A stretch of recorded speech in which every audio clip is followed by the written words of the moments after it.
Hello friends, welcome back to the Chickadee Knitting Club. My name is Caitlin, and I'm excited to teach you the last stitch that we'll be learning this season, the seed stitch. If you've mastered the rib stitch, then the seed stitch will be a breeze. It's the exact same as the rib stitch, but with some smaller differences that make a big impact and make the stitch look so cool. And with that in mind, let's jump right into our final tutorial of the season with the seed stitch. Alright, let's learn the seed stitch. Do you remember how the purl stitch was basically the opposite of the knit stitch? In that kind of way, the seed stitch is the opposite of the rib stitch. If you haven't seen the rib stitch tutorial, I highly recommend watching it before trying to tackle the seed stitch. And if you have seen the rib stitch tutorial, you may remember that the point of the rib stitch is that all the bumps of the stitches land in the same spot every single row. In the seed stitch, it's exactly the opposite. You want to scatter the bumps, kind of like you're scattering seeds. I'll show you what that means. You have your needles and the stitches that you've cast on. I personally like casting on an odd number of stitches for the seed stitch, but really, you can cast on as many as you'd like. Just like with the rib stitch, what you're going to do is knit a stitch, purl a stitch, knit a stitch, purl a stitch, all the way down the row. Let's try it out. Starting with the long tail, not the short tail, but the long tail behind the needle, you're going to knit your first stitch.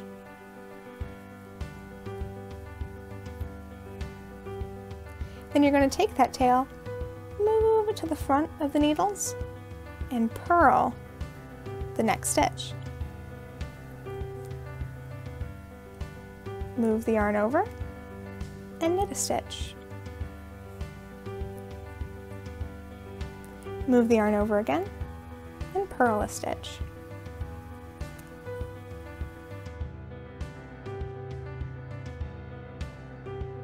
If you cast it on an odd number of stitches, your last two stitches are going to be a purl stitch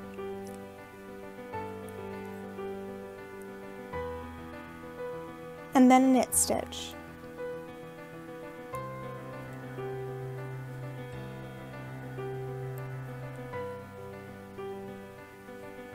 Time to turn the needle over, swap hands, and get started on the next row.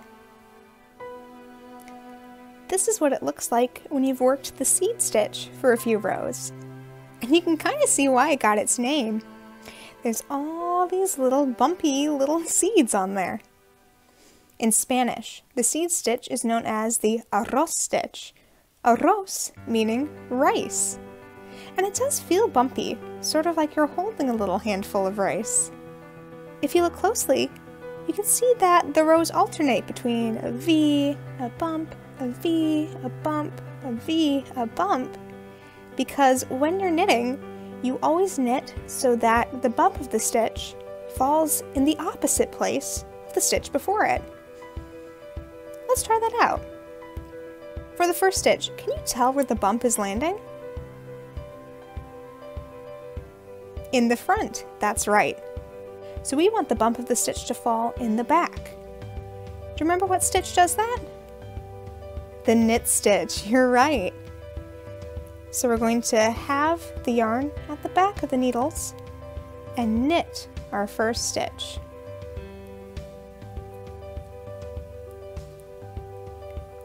Let's look at the next stitch. Can you tell where the bump lands? There it is, at the back of the needles. So that means we want the next bump to land in the front of the needles. You're right, that means that we should purl the next stitch. Smooth the yarn over and purl.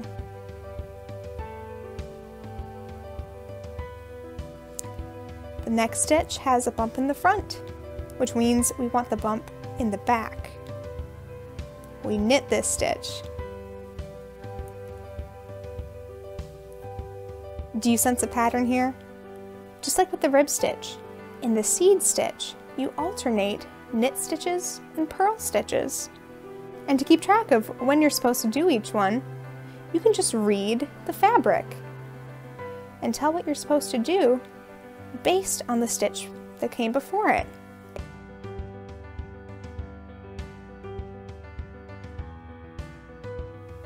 Let's try reading the fabric one more time. Now trust me, it is much easier to tell in real life when you can see it for yourself and feel it for yourself. It's a little tricky to see, but can you tell where the bump is landing on this next stitch? In the front, that's correct. So with the seed stitch, we want the next stitch so that the bump lands in the back. That's right, we want to knit this next stitch. So we move our yarn over and do a knit stitch. Now if we've just done a knit stitch, we're probably going to be purling the next stitch, but let's just read the fabric and double check. Again, let's look. There's the bump behind the needle, which means that this next stitch we want to knit so the bump lands in the front. You're right, we're going to move the yarn over and purl. One last time, we're going to do a knit stitch. And there is your row of seed stitches. Thank you so much for watching. I hope this was helpful to teach you how to knit the seed stitch. If you have any questions or need any help or advice, feel free to comment under this video's post on the Chickadee Knitting Club Instagram page. This has been such a fun journey with you this season, and I wish you luck in all your knitting endeavors. See you later.